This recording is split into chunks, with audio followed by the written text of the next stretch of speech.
Hello and welcome to the BizHUB. Come on in, pull up a chair, pull up a plank, pull up a sofa, pull up a cushion. You can pull up whatever you have to hand, a milk crate, one of those bouncy balls for balance. Just get yourself comfortable, get yourself a drink. Say hello in the chat so I know that I'm not just talking to myself as usual. Sometimes those are the best conversations though, aren't they? Aren't they? No one disagrees with you. Everything's right. Hello, everyone. Good morning. How are you doing? I hope you've had a wonderful week. It's lovely to have you in. Keith, pleasure as always, sir, to have you here. Good morning, Sue. Good morning, Suzanne. Lovely to have both of you. We've got a treat especial today, so we're going to crack on. Hello, good morning, Dane. Lovely to have you here. Hello, Michael. Fabulous. If you're new here, please do say hello and tell us who you are and what you do, a little brief resume of your business or your business interests. Be lovely to hear from you. We've got a lot to get through. Morning, Alistair. We've got a lot to get through and a little time to get through it. So I am going to call the meeting to order and we're going to crack on. Going to get things shuffling along quite quickly. There we go. Right, everything's set up. Let's call the meeting to order. Good morning, everybody. It's the Signal BizHUB. It's Friday. It's 9:30. So we are here to learn, inspire, and grow our businesses. Everything I talk about today is available on our website, signalbizhub.org, or shortly will be. And I am here today with a marvelous colleague. Before that, the common sense disclaimer. Listen, everything today is guidance. It's general in nature, but please ensure that if the ideas that you take away are going to be used in your business, that they're fit for purpose. You might want to speak to a specialist. If you're unsure, please come and speak to us and we'll point you at someone or give you some specific specialist advice. Okay, with that being said, with no further ado, I'm going to introduce the one and only Louise Eldridge. Come on in, Lou. Good morning. Hi, morning, Stu. Morning, everybody. Lovely to see so many of you here this morning. Happy Friday. Happy December Friday. Yes, I know. We're come here. around quick, hasn't it? It really has come around very quickly. I got an email from someone yesterday who was a guest on Signal Radio, and he said, I looked and I was a guest in May. Wow. And I was like, Rob, that's, yeah, it just like that. So yeah, like the year has motored through. It definitely has. Oh, so who's saying matching outfits? Who's that from today? We've got matching. We plan really, really well and coordinate continuously, obviously. It's not just thrown together at the last minute. Exactly. God, dear Lord, we've had what, 9 months of being online and on Zoom. It feels like a second home now. Yeah. Anyway, right. How's your week been? It's been a good week, actually. Yeah, we're going out now. Obviously, again, we're allowed to go back to the high street, so that's always positive. So I'm looking forward tomorrow just to go for a little walk down to the high street and say hi to our local shops and wish them well and do a little bit of Christmas shopping, possibly. So yeah, it's looking up, I would say. I do know, having spoken to quite a few of the Signal residents and business owners, that there's a positive mood. People are feeling a little upbeat. So, you know, that's a good way to go into Christmas. It is. So, yeah, I'm looking forward to going out for a meal as well. We're meeting friends that we haven't seen for a while. So you can meet outside. So it's ski wear, I think, because it's a bit chilly today. So pretend I'm on the ski slopes and go have a meal outside. Action. I think it's going to be a really quick meal. I mean, they don't have to keep, it's going to be like a shovel in and go. Mains, drinks, no pud, no starter. Exactly, just go. So, yeah, I'm looking forward to it, actually. It does feel a bit more positive. So, yeah. Excellent. Right, without further ado, I think we need to crack on because I cannot wait to hear from our guest speaker. So, without further ado, I'm going to share my screen. Perfect. And we will run through the housekeeping as quickly as you like. So every week we have a structure. Week one, as people know, is either an inspiration session or possibly sometimes a key content session, depending on the guest speaker. So this is week one, obviously, it's December, week one. Week two's not key content next week, although it says that. We've got fantastic Emma Selby coming along, more about that in a bit. And then week three is the Christmas countdown, is the Christmas fun and games, usually member spotlight. But the reason I'm putting this up here, Lou, is because we're mixing it up next year, aren't we? We are. We're gonna change it slightly next year, and that will all be revealed in the next couple of weeks as to the program for next year. We're going to give you a bit of a taster of it in a minute, but we are going to just mix it up and based on what we've learned. We're not just doing it for the sake of doing it. Based on what we've learned and feedback that we've had, we're just going to change the timings, etc. So we'll keep you posted. It will still be on a Friday, starting at 9:30. Rest assured. Yes, but yeah, feedback has been taken on board. We've always said we welcome your feedback, and whilst we can't bring all of it, you know, to fruition because rules, etc., we're doing as much as we possibly can to make it as interactive and as engaging as possible. So we've got today's timings. We've got our intro, then we've got this week's speaker who's going to talk. It says 45 minutes. The core of his talk is around 45 minutes, but the discussion throughout the talk will naturally flow into a Q&A session, which will end at 11:15ish. And we are not going to have a break. We're not going to have a second session. We're going to promote everyone to panelists like we have done, proven very popular. If you wish to just see Mark large on your screen, if you hover over him, over his video feed when he's showing, there's a little icon that comes up with 3 dots. If you click the 3 dots and click pin, he will miraculously show very large in your screen. And you can watch him and still interact, and you'll be seen as a little thumbnail at the bottom. But that's down to you if that's how you wish to view it. And if you're a guest, welcome. Please do feel free to stick your details into the chat and tell us who you are and what you do, and maybe even a website that we can go and have a look at. So we'd love to hear more about your business after this session. So do hang about. As everybody disappears and leaves, you'll be left here with Lou and I, and we'll be really interested to find out more about your business and your business goals for 2021 and how we possibly can help. And look out for a BizHUB email in your inbox after this session. And thank you for coming along and registering. Okay, quick heads up. We want you to share your wins or learnings in the chat. We'll get to them in a minute, but have a think, write them up now, and we'll jump in a second. And as we say, sometimes you win, sometimes you learn, you never lose. I like that. I do. Yeah, I changed it from the throwing hats. I like it when you mix things up, Stu. It keeps us on our toes. Changes it around. So let me tell you about LinkedIn Local. For those of you who haven't been before, it's a networking group that we run on the 3rd Tuesday of every month. So we're not doing it in December, but the next one is in January. I believe it's the 19th of January, is it? Yeah, no, Tuesday the 19th of January. Yes. And it's at 7 o'clock online, and basically come along and just network and chat with us. You meet so many lovely people. I know a lot of you have already been before, but if you haven't, put it in your diary and let's get as many people there as we can, meet new people and just interact and find out about other people's businesses and what they're doing. So please come along and book on.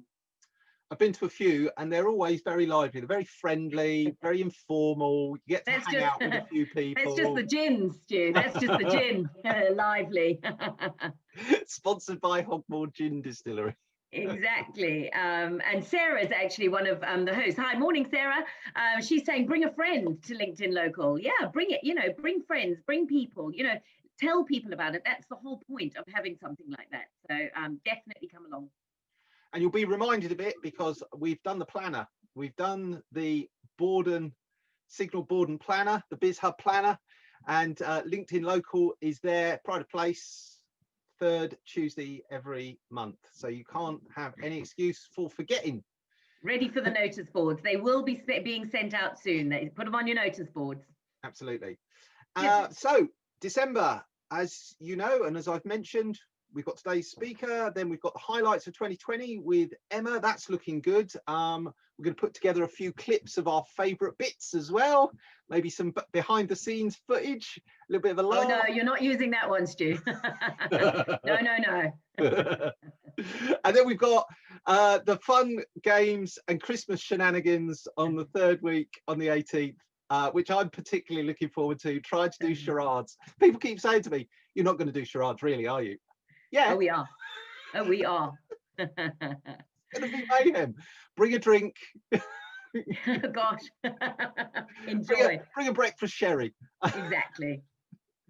And then a little bit of a trail, a little bit of a tease. What have we got coming up in January, February, and March, which we're going to be putting on Eventbrite very soon. But January is all about the post-Brexit business. We're going to be hearing from our resident GDPR expert, Mr. Keith Bunn, who's coming along. We've also got Emma talking about Brexit. Then we've got February, mindset and motivation. We're not going to trail all of the speakers, but let's say we're talking to some very interesting people right now. And then March 21 is planning for the future.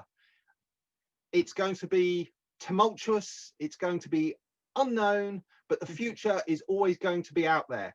And if you don't plan for it, you get what you get. So you might as well have a little think and put some plans together and plot out your success journey.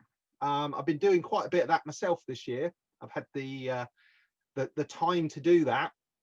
And you suddenly realize that at some point you are going to have to retire.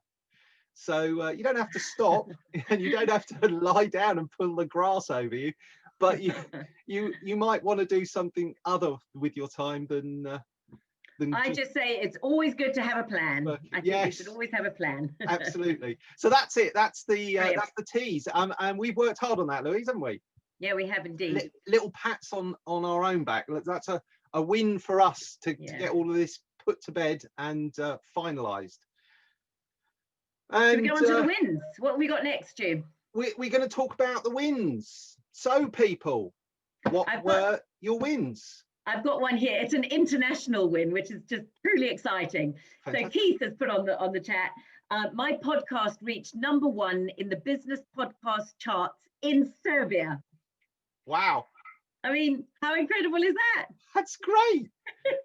Well done, Keith. That's really, really good. Really good. Obviously, there's a lot of chat in Serbia about GDPR. They're concerned with it.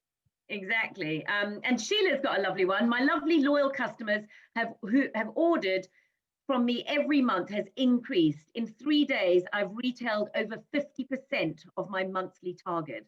Wow, Sheila, that's a really good start to the beginning of December. Fantastic news. Well done. I think really everyone's shopping for Christmas, looking for those gifts. That's great. Exactly. That's fantastic. Who else have we got? Shayna. Yeah, Shayna's got a Friday win. Hit so many new heights from my Etsy shop this month. Most sales, highest income, on target for 100% increase year on year. Wow, Shayna, that is really well done. Yeah. Considering as you've said before, that was just not your main business. I think it might have changed its way around a little bit. So well done, Shayla. That's really, really good. Well done. Fabulous. Suzanne is saying that her initial 5-week program for Amy was very well received and all feedback has been excellent or very good. And I know she's worked on that, and that's a big win just to get the contract. So it's great to see it's going really well, Suzanne. Fantastic. Well done. Brilliant. Well done, Suzanne. And Paul Barnes has said his latest app went live yesterday for discovering EV cars. I saw that in the chat, Paul. Well done. That's really good. Yeah, he gave me a sneaky peek of it. It looked great. Yeah, I'm like, if you've stood next to me for more than 5 minutes, you'll have heard me talk about how electric cars are going to be the future. We'll be driving them very soon. We will. So that's very timely and very future looking forward into the future there, Paul. Well done. Definitely. A quick one there from Joanna Hodnott, a Balanced Bodies. I see that. Yep.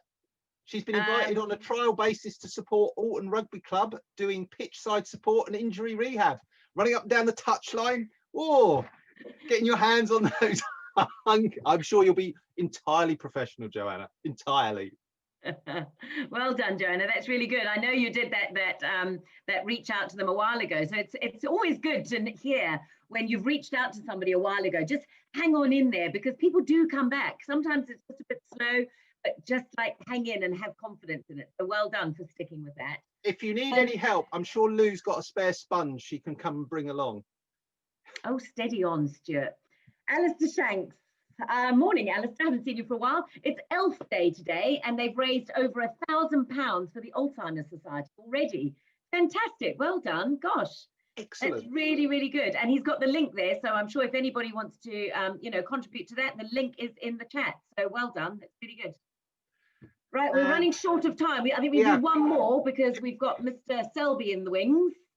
So let's do Fiona and John's. Okay. Had a good meeting in Leeds with the company we sold a pilot plant a year ago. They want a bigger plant now, and when we asked when they want it, they said it arrived tomorrow. They would put it to use immediately. Wow, that's somebody saying, "Where's the contract? Can I sign up and put money in your bank?" That's fantastic. That's really good. These are all really good signs of businesses growing and moving forward and taking advantage in what is a very tough year. So hats off and standing ovations all around. And even if you've had a learning and it was too embarrassing or you felt too stupid to put it into the chat, then you've learned something and you can improve your business by it. So well done, everybody. Well done. Fabulous. That's really good. And it's really inspiring. I know we say this every week, but do you know what? Just this reminder every week that, businesses are, having some wins, even if it's small, large, whatever it is, businesses are still winning. So keep going, guys. Really, really well done. Really well done. When we have catch-ups at the end of the week on a Friday, we all meet in a group, the Signal team.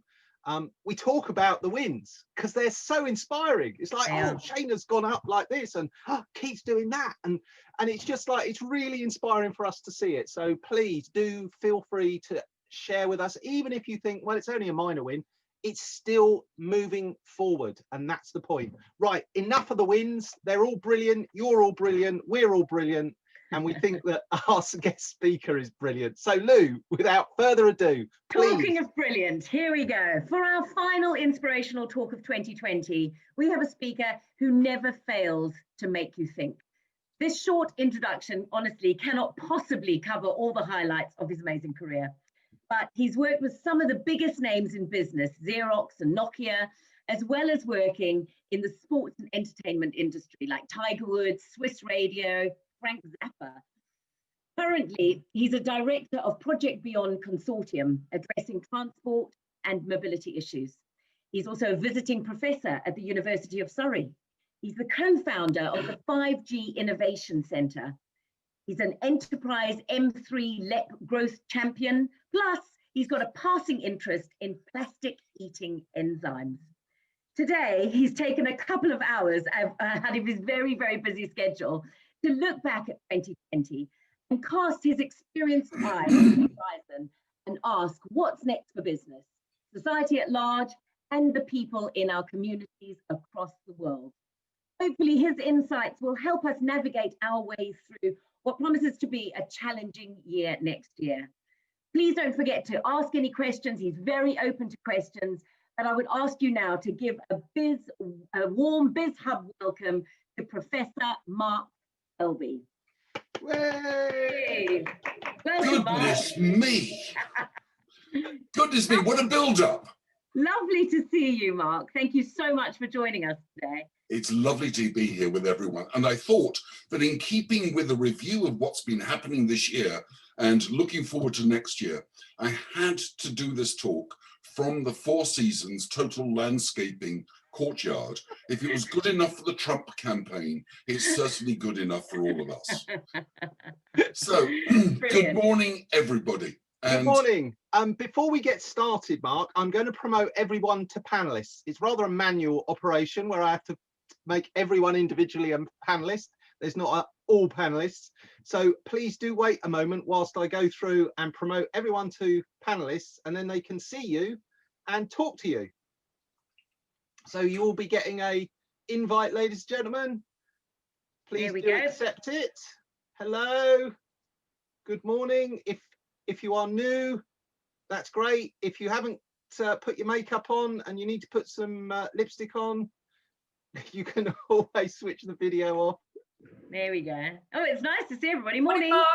Morning. Morning. Morning, everyone. There we go. I would ask that everybody would mute themselves, and if they would like to ask a question, they'll raise their hand, and we will flag that to Mark.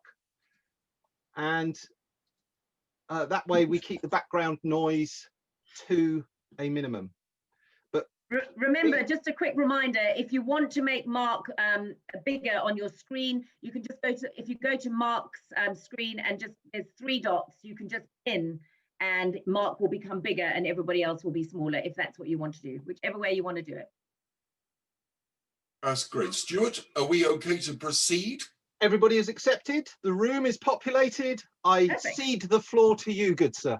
Oh, that's marvelous. It's lovely to see so many familiar faces and new ones as well. So good morning, everybody. And first of all, clearly this year has been an extraordinary year, and we've all been affected by it.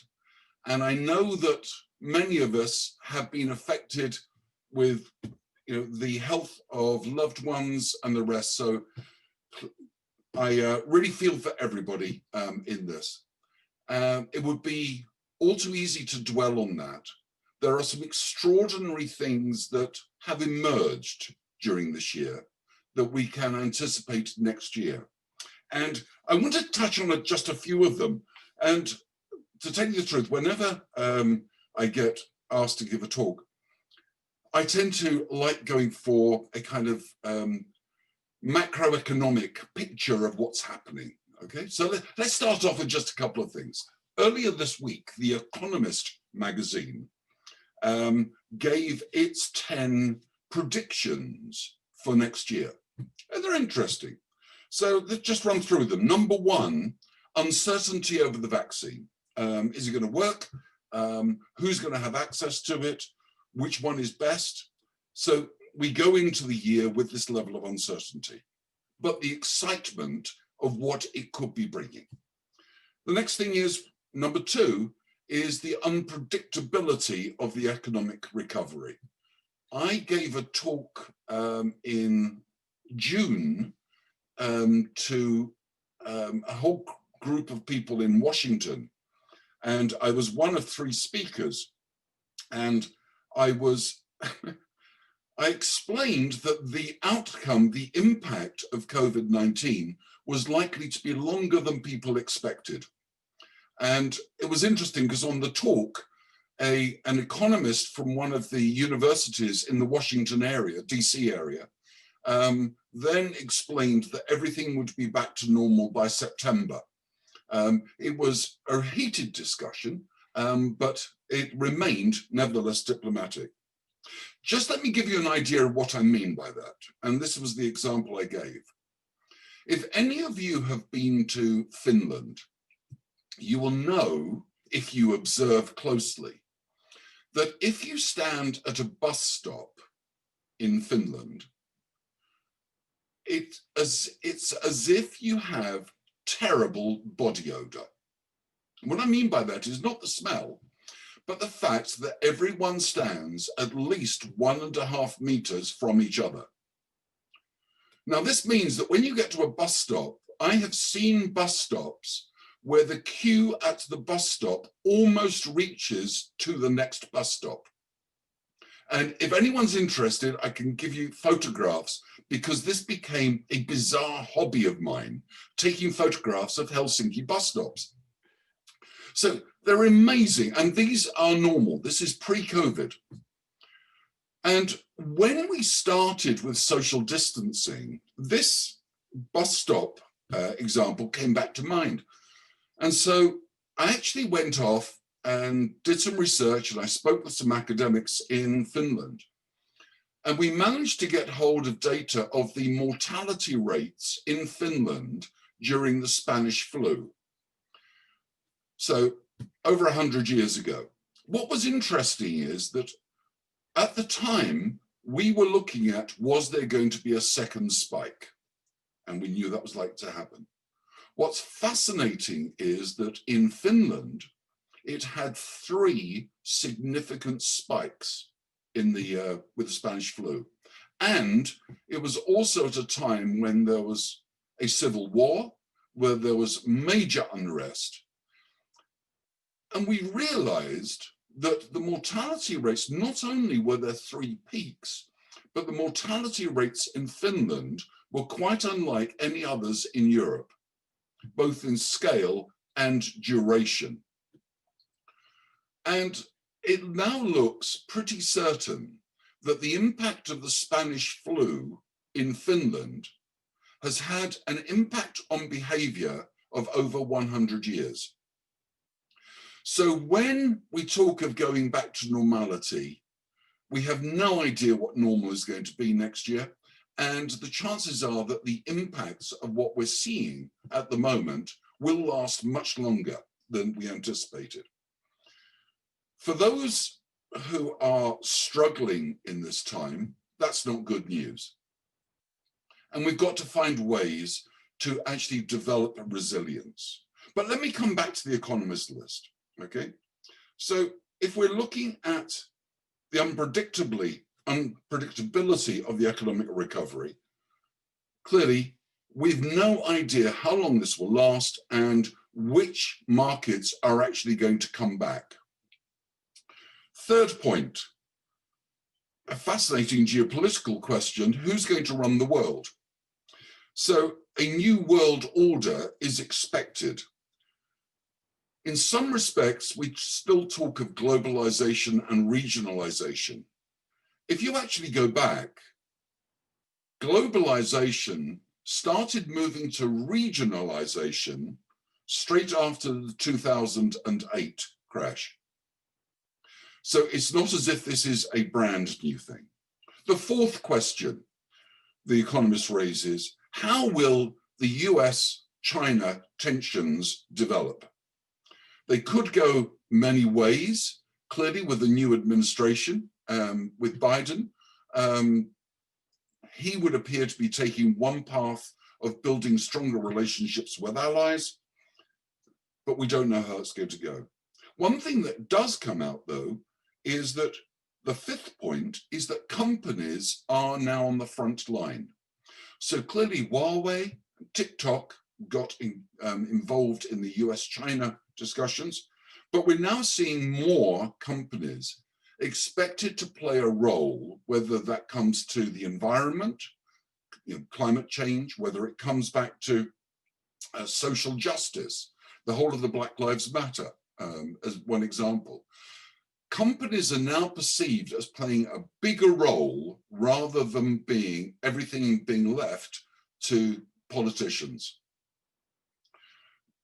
Next one, 6, is what the economist is calling tech-acceleration. Wretched word, but the point they're making is we saw a number of trends that were already underway before the pandemic. An example of that is online retail. So online retail in Korea, as a percentage of total retail, is still the highest in the world. The UK comes in at number 2.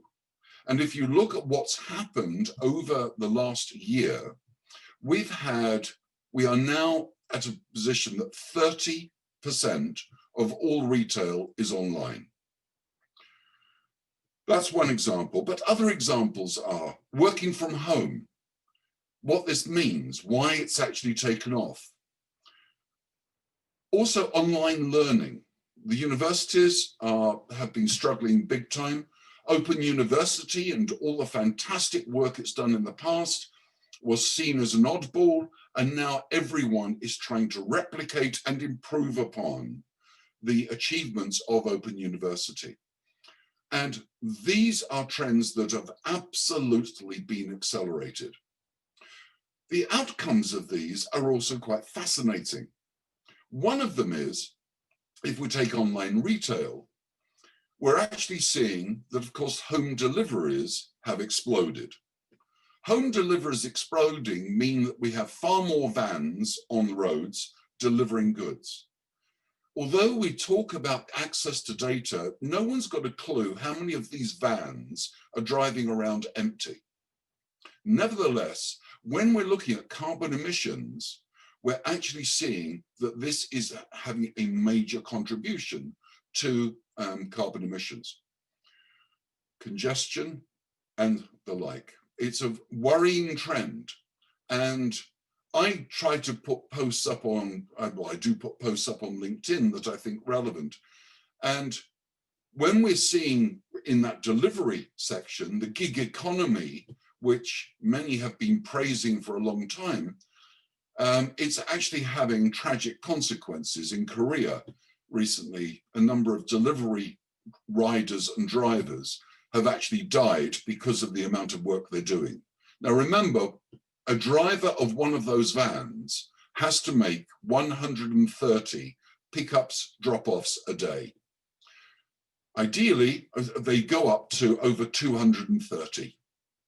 That's 130 to 230 times that a van is stopping by the side of the road, causing congestion on the road, and that before it moves on. The work and the pressure on these drivers is insane. And let me just quickly say, I'm coming back to the Economist list. Let's also look at something. We know that while the everyone has been affected by the pandemic, the phrase, we're in the same storm, we may be, but we're certainly not in the same boat. Many people are struggling far more than others. The inequality resulting from this pandemic is quite terrible. And isn't it interesting that we see over this last year, we have praised, in fact, for a long time, we were standing on our streets every evening applauding essential workers, NHS staff and essential workers. And now they're gradually subsiding back into the lower income bracket. Many individuals who depend on the gig economy have not got a support infrastructure. And as we're looking at health food banks and other services come to strain, people are suffering enormously. Nevertheless, this acceleration, I think, is something that we need to keep an eye on to understand what is moving and how we can ensure that we're aligned on that, rather than hoping everything that's out there is going to come back to what we want. Clearly, the impact on physical retail, you'll know it, the impact of physical retail on business rates, taxation, income, all of these things are major developments. We're seeing, by the way, in that online retail, that many retailers, physical retail stores, are being transformed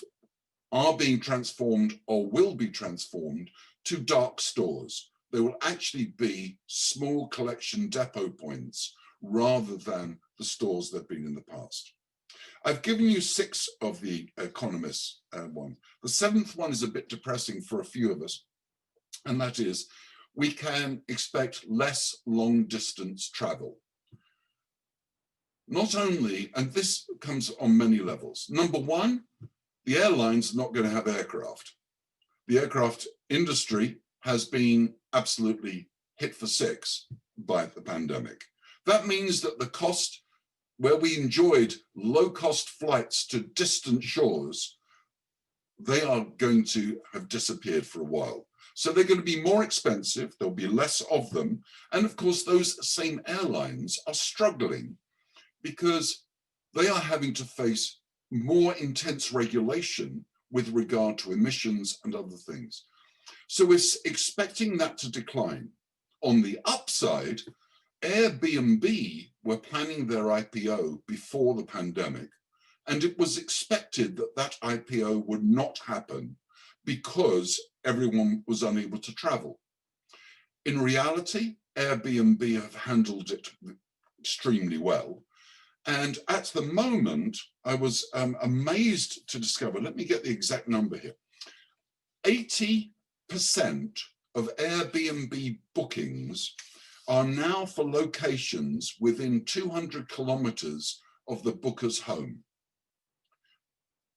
This means that we are seeing far more, I just need to get away, here we are in Hampshire, I will go to Cornwall, I will go to Devon, I will go to the Lake District, wherever, rather than, yes, we're off to Thailand next week. So long distance travel will be affected. With that, and I would say related to it, is clearly the impact on business travel. And because of that, we see the impact on hotels. Now, if you've got a hotel and no one's traveling, what the heck do you do with it? So clearly, many of the hotels have had to lay off their staff. Now, increasingly, we're seeing the hotels open up their rooms for offices.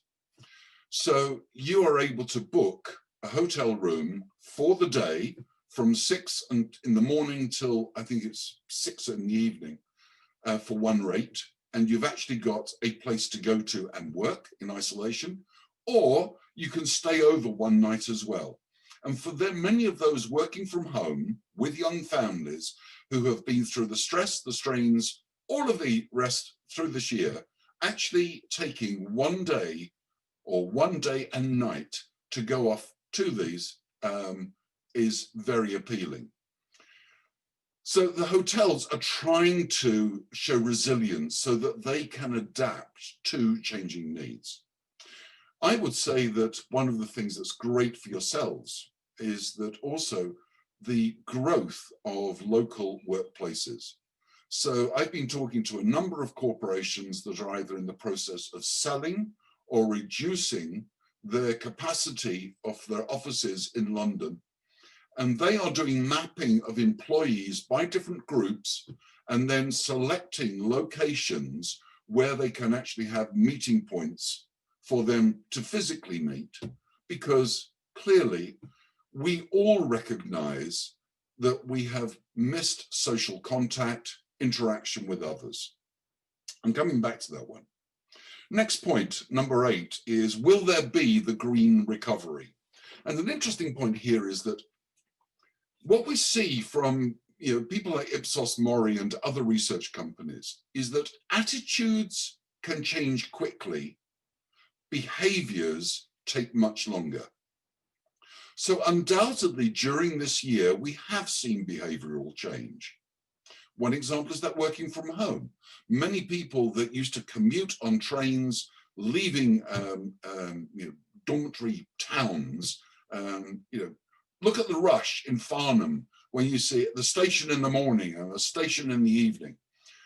They are not spending their money in Pret-a-Manger and Starbucks and Costa and Nero's in London. They're actually spending it, they need a break, they're actually wandering into town and buying things locally.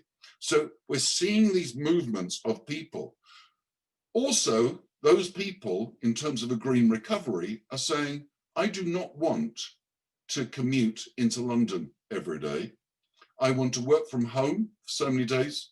I want to work locally, and I'm prepared to go into London as well, but it's going to take some time.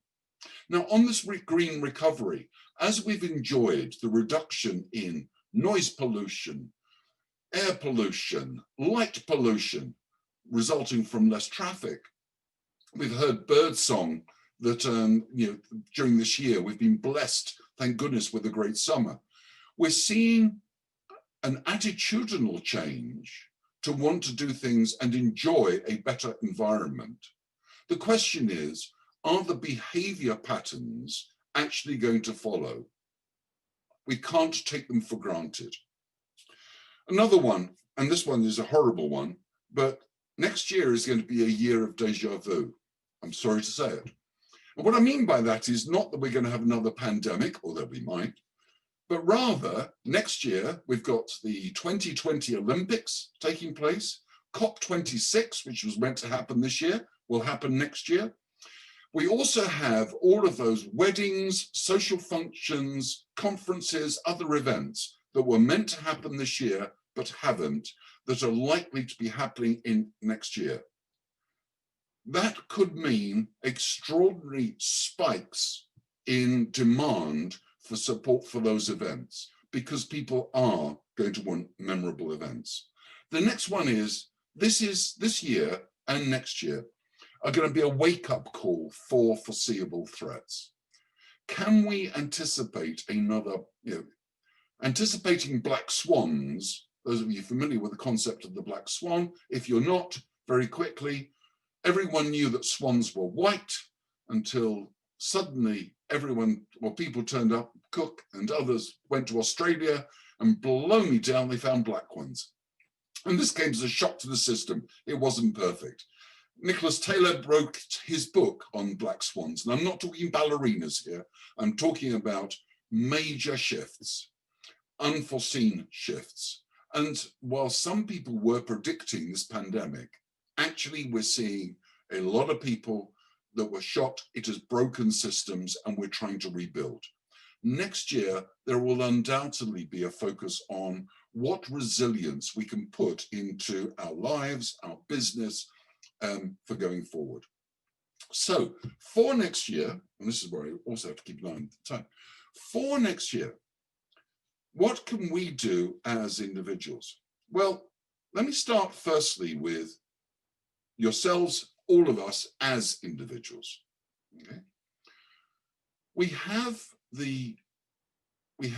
people who are tired. We have seen people who are worried about incomes, health, a lot of worries. Some people would really like to adopt the posture of an ostrich, put the head in the sand and say, I can cope through Christmas. Let's see what next year brings. And that's absolutely understandable. Some people are at that point. And there's one thing, the reason on this call I wanted to have everyone appearing as panelists is that our social interaction is so important. Now, whether we're using Zoom, whether we're using Teams, whatever platform we're using, we know that these are not a substitute for the interactions that we have in real life. One of those things that I've missed terribly has been the serendipitous encounters with people at an event. For example, when I spoke with you last year, actually meeting new people, having discussions about what you're doing, going to a conference, going to a meeting with people you've not met, just those side discussions, the discussions over coffee being far more important than whatever someone is presenting on PowerPoint or whatever. So how on earth can we get back to those serendipitous encounters? And one thing I've discovered, which has been of immense value, is Lunch Club. Now, Lunch Club, and yes, Emma, I sent you an invitation, and I've been following you. You've not had any meetings yet. So I will send you an invitation if you'd like to do it. Basically, on Lunch Club, you put some details about your profile, and you put some details about what you would like to talk to someone about. Okay, and I literally put on there, I'm just interested in brainstorming, just ideas and bouncing things around. I always use their algorithm to pick someone for me to talk with. And you do it once again over video call. The randomness of these calls have been astonishing, and I assure you they have been absolutely uplifting. Give you an example. Yesterday, I had a call with a woman, never had any contact with her in the past, and she was in Massachusetts.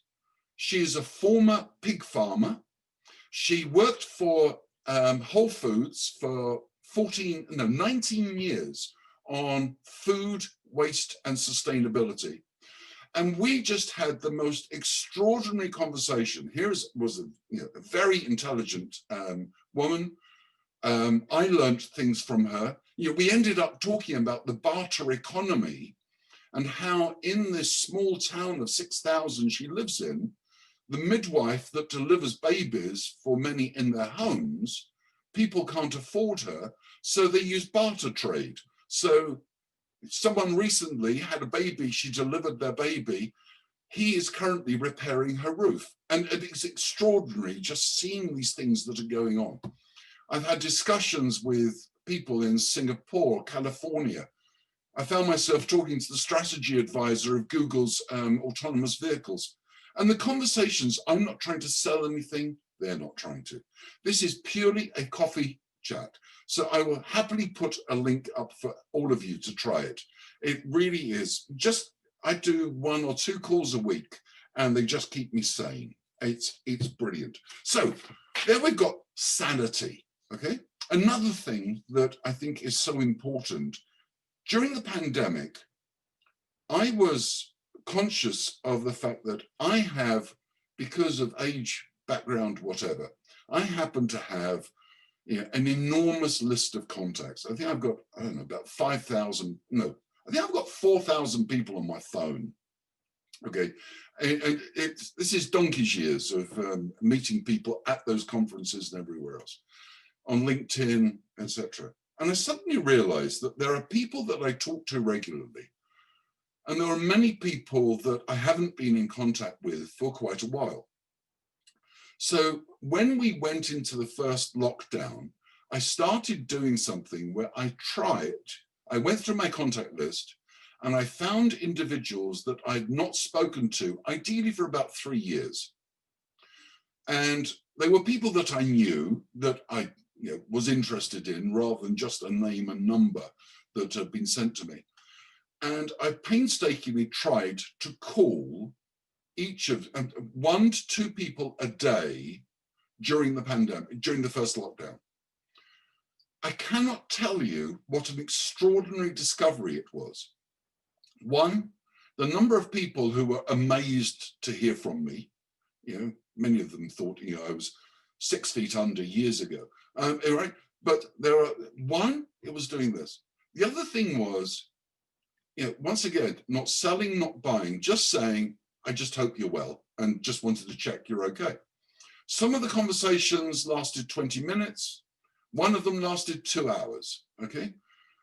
And the point is, I kept it to the 1 or 2, and if I couldn't get through, I just crossed it off the list. I tried, and I did that regularly. Now I work on the basis of about 3 calls a week. And during this, I discovered how we have an image of people that we've worked with, colleagues, customers, suppliers, friends. We have an image of them from the past. And actually, everyone has moved on, just as all of us have moved on. They've moved on, they're doing different things, new things. Sometimes they are bizarre, sometimes they are fascinating. And once again, for your own benefit, I urge you to try to do something like this. It is not just for keeping us all sane and cheerful. What's more important is that as your business is struggling as we're going through these changes, and I was told by Stuart not to mention the Brexit word. Whoops, I've done it. We have no idea what's going to happen at the end of this year. So rather than worrying about it, what can we do? One of the things is reach out to those people. Many of them could be former customers that you've not spoken to for ages, that you could be rekindling the relationship with. I urge you, though, don't go into it as a sales call. Go into it. This is a perfect time to be doing it. Calling those people and saying, 2020's been a wretched year. I just wanted to call to check that you're okay. And I was just wondering how what you think things are going to happen in the new year. And just the fact you've reached out, you've brought a human touch, rather than looking at a CRM system that is sending out blanket mails to all manner of people. We all get them, we all delete them without reading them. But it's interesting, phone calls are something that we tend not to do because we're happier using text. And that's why just at the moment, because we're looking at something which is very much a human-to-human interaction, I urge you, actually make a voice call on doing that. Apart from anything else, it shows compassion for others. And that compassion, I think, is of critical importance for all of us. We have to be supporting each other. There is no one that's going to come along with, a bucket of money and just, everything is going to be solved. You're not going to get a vaccination next Tuesday and be opening the store and everything going back to normal by Thursday. Not going to happen. If people have seen your compassion, the likelihood is they will show compassion to you. We all know the thing. If you smile at someone, they smile back. Okay. In a similar way, when we're looking at business, we need to be looking at those customers, those relationships with people, and how we actually develop them. So this is on that one. There were some great stories earlier of your successes, and I'm delighted to see the successes you've been having. I'd just like to share one as well. It's not mine. So I met Stuart Butterfield in 2005, and I met him at a Nokia event where, these are the good old days, every year we used to take our top customers from Europe to Austria, to the mountains, and we would have them, we would take over a town, Zellamsee, we would take over the main hotel, and we would have our main customers come in, where we would have not only a ski event and a mega social event, but we would bring interesting speakers in and really have great, really great brain dumps from people and with people. Heady days. Stuart came along to one of these, and the two of us just happened to hit it off.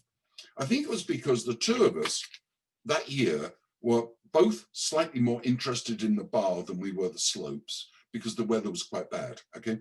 Anyway, Stuart and I got on really well. And I want to tell you Stuart's story. So Stuart started a company in 2002 called Ludicorp. And he built it, the company was created to make a game. And the game was called Never Ending. And unfortunately, it did. He just didn't get the customers that he was looking for. It wasn't going to work. He was going to have to close the company and break up the team.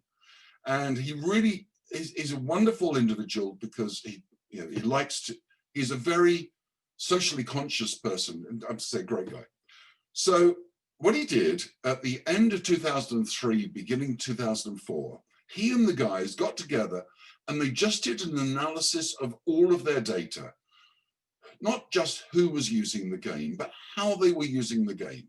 And what they found was that everyone liked one aspect of the game, and it was like a treasure chest. So this was a multiplayer game, and it was a treasure chest where you could take a photograph, digital photograph, and stick it in the treasure chest, and anyone else playing could take the picture and use it themselves. So it became a picture sharing thing. And that was the only thing in the game that really seemed to have traction.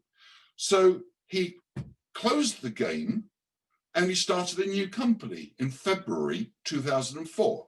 It was called Flickr. And he grew Flickr just on this sharing of pictures. Remember, treasure chest game. Yahoo came along in March 2005. This was just as the deal was going through. They bought Flickr for between $22 and $25 million. So when he came to Austria, even though the bar was free, we were able to go to other bars and enjoy other drinks, okay? So here he was, very successful with a lot of money in his pocket. So investors chased after him. And he had to do his earn out at Yahoo, and he left there in 2008. Investors gave him money and said, go start again. And he likes creating games. So he went off and he started a company called Tiny Speck.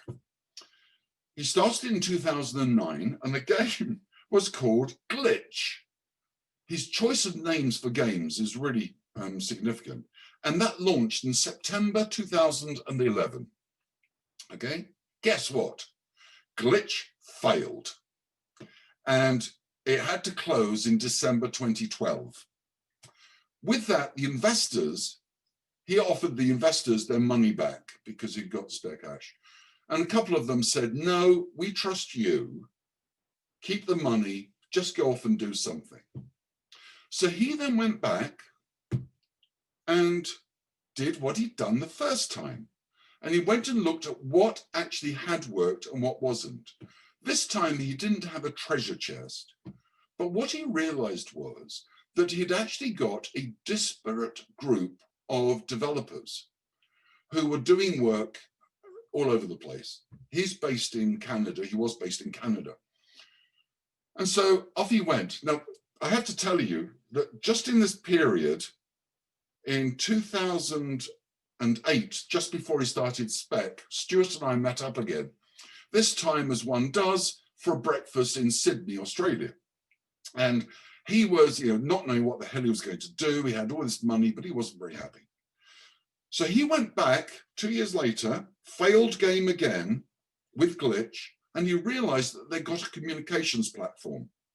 And that actually were finding a way of getting remote workers to collaborate and work pretty effectively.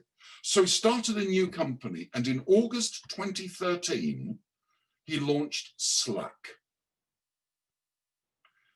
It actually launched February 2014. Last week, Salesforce announced that they're buying Slack for $28 billion.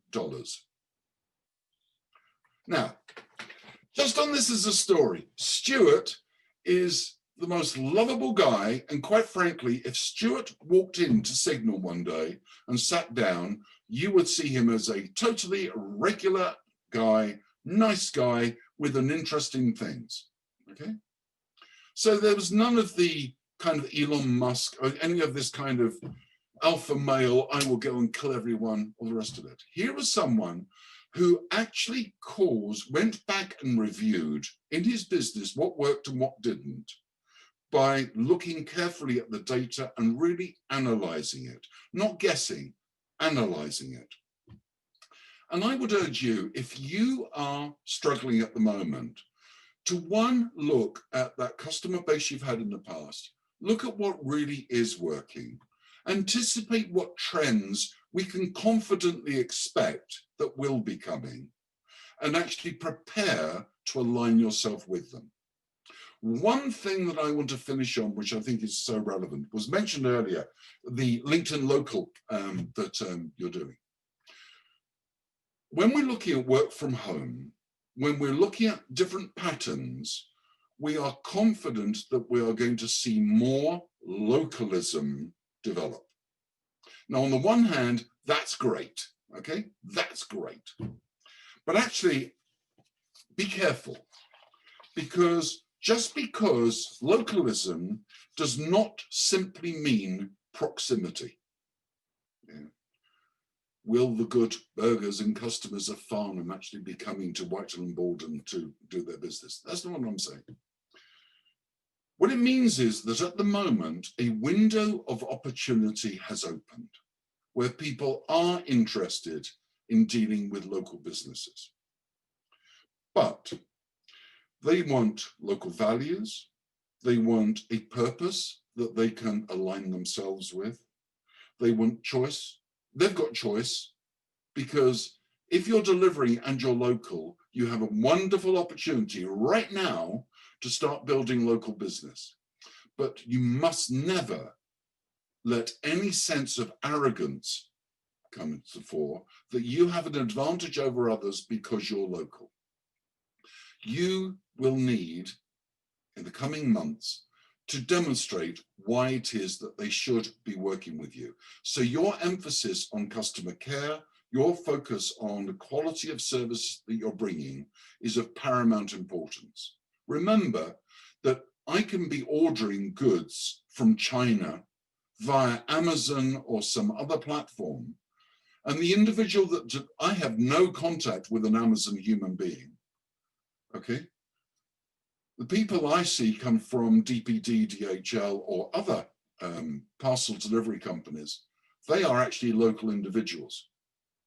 So even though I'm buying internationally from another international mega corporation, the individual that turns up at my door is actually local.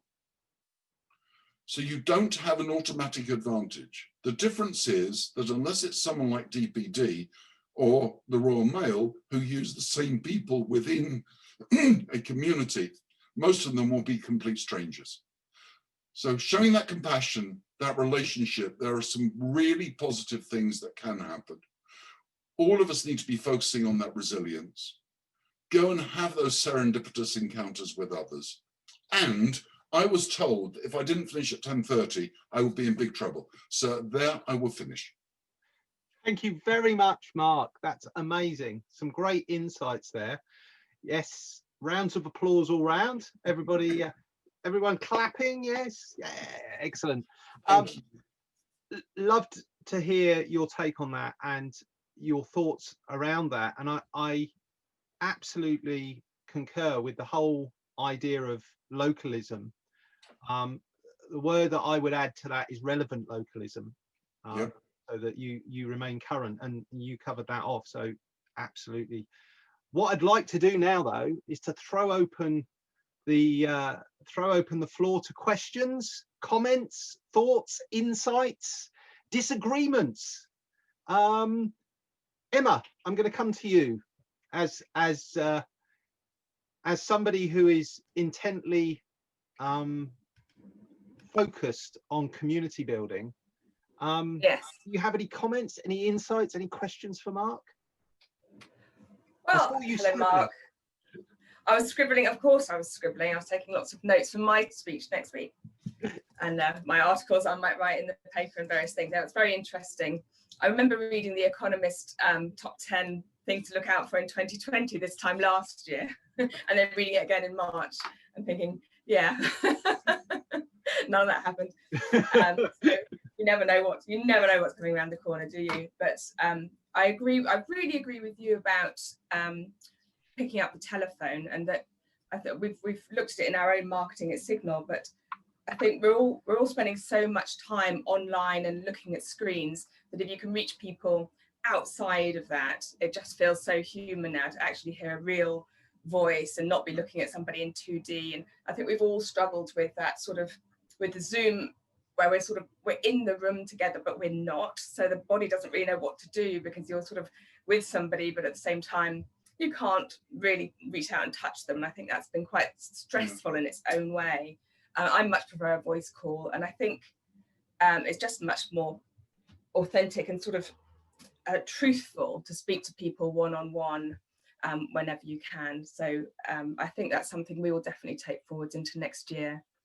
And I think the importance of being something you didn't touch on, but there's so much, it's so difficult to tell what's real and what's not these days, increasingly, and especially as we're spending more time online and all of the interference with politics and the fake news and, you know, the guys at Facebook and Twitter having to manage what's true and what's not.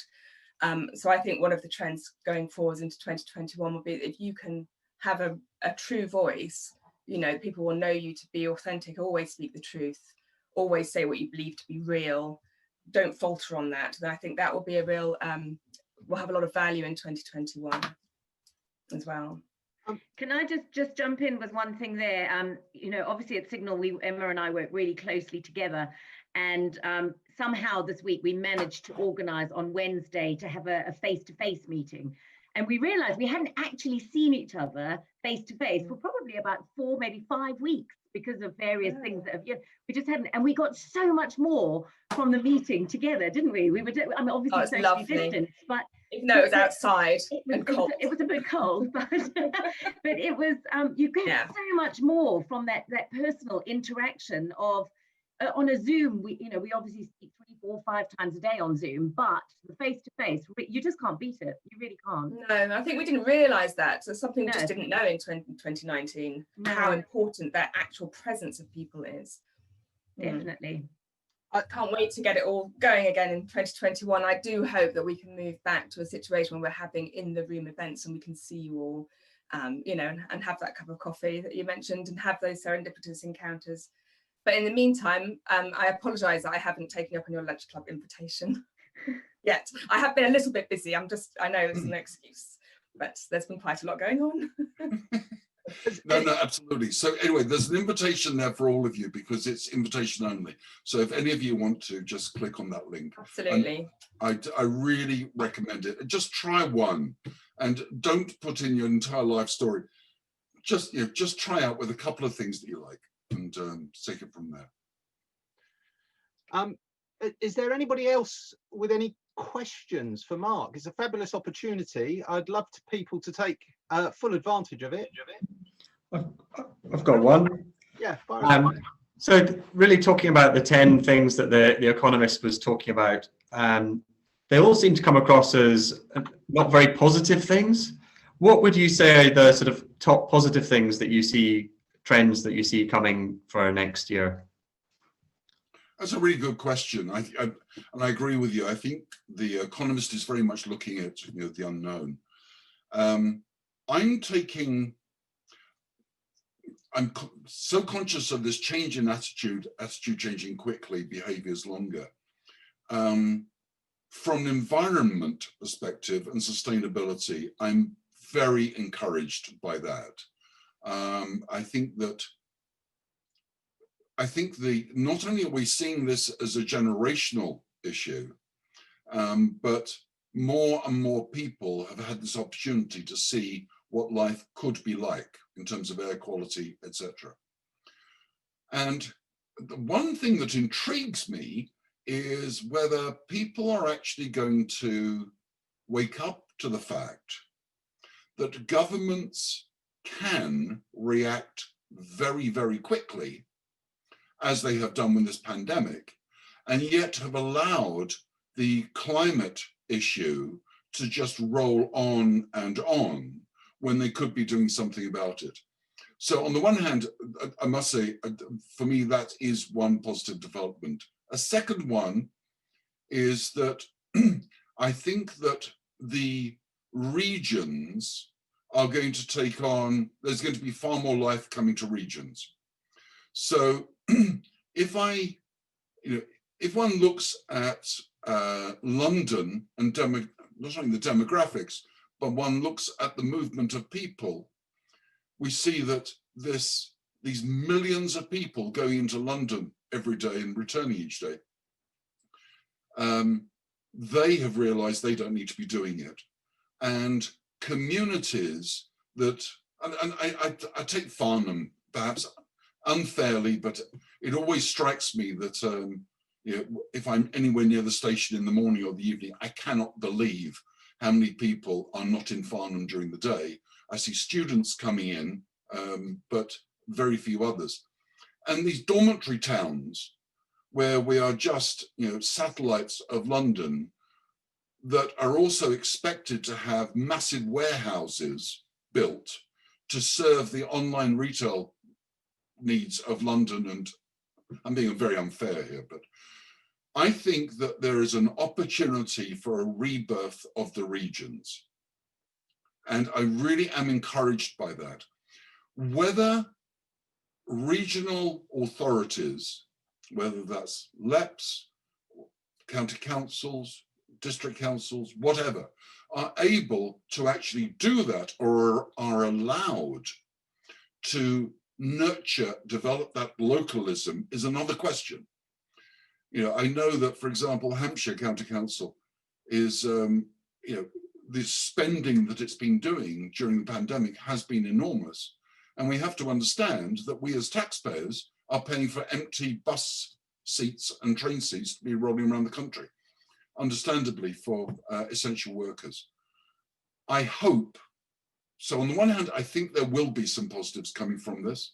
I think the Techceleration will cause some of those. And there are others that I really do hope for. And one of those is that if we get back to more of a localist approach, local economies, local care provision, I think it's going to bring extraordinary life into the regions. Interesting. That's great. Thank you, Mark. I think the you talked about the governments being able to do rapid change. I think that's been an interesting learning for me this year. Just how quickly as a business we've been able to change. So yeah, I think it's not just governments, but businesses have been able to change very quickly as well. Yes, and yes, and so let's hope we do see that resilience expand, so more people are able to. Mark, one thing which you didn't touch on, and I'm interested to get your take on it because it's both technology and future.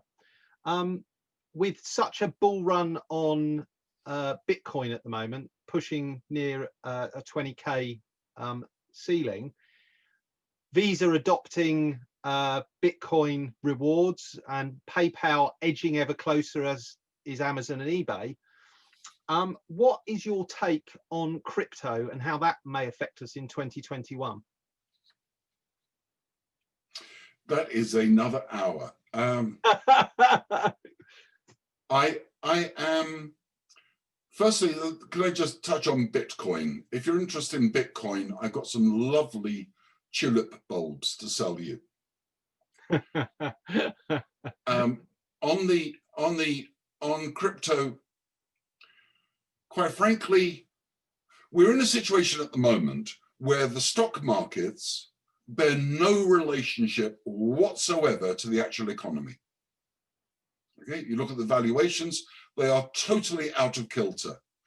And when things are so out of kilter, the risk of another black swan occurring because of that is, I would say, a very high risk.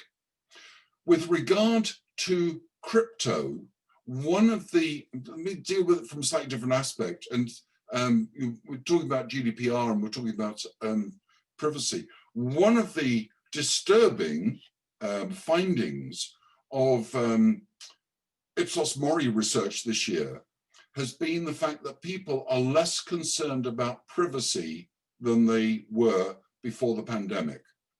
Now, that came as a real surprise to me until it was pointed out that they actually have far greater priorities, including health, putting food on the table, etc., rather than worrying about that as an issue. Is it going to come back? Certainly. Now, cryptocurrency, looking at, when I've got, talking to farmers, ex-farmers in Massachusetts about barter trade, I think that there are so many different models that are going to emerge. Some of you know the story for me here. I'm a lousy gardener. I cut the grass in my garden. I like lines. I'm a real BOF. So I do that. I don't touch anything else. One of our neighbors loves growing vegetables. I gave a whole load of space in the garden to him to grow vegetables. He gives me a part of the harvest. I've got apple trees. The apples produce tons of apples. We can't eat them all. We can't give them away to other people. Everyone's been having these great harvests this year. What do? We go to the local pig syndicate and we give them buckets of apples and they give us pork when the pigs are slaughtered. I mean, when you start looking at these kind of models, I'm actually excited because I'm anticipating we're going to see more and more of that happening rather than central control. And I think that Facebook's attempts with Libra in particular is a good indication of the challenges that are faced by people. So sorry, that's a long topic. I'm wary. Thank you for that. Yes, yeah, we're at a crossroads, I believe. Lou, you raised your hand. I think Keith had something. He had a question. Oh, Keith, fire away. Thanks, Stu. Thanks, Mark. Absolutely fascinating talk, and really agree with 99%, I think, of what you're saying. And I'm coming at this from two angles. On the one hand, I'm running my own small business. On the other hand, as everyone probably here knows, I'm chair of East Hampshire District Council. So I see both sides of the equation. Yes. I think you're right about localism. I think localism will come at some point.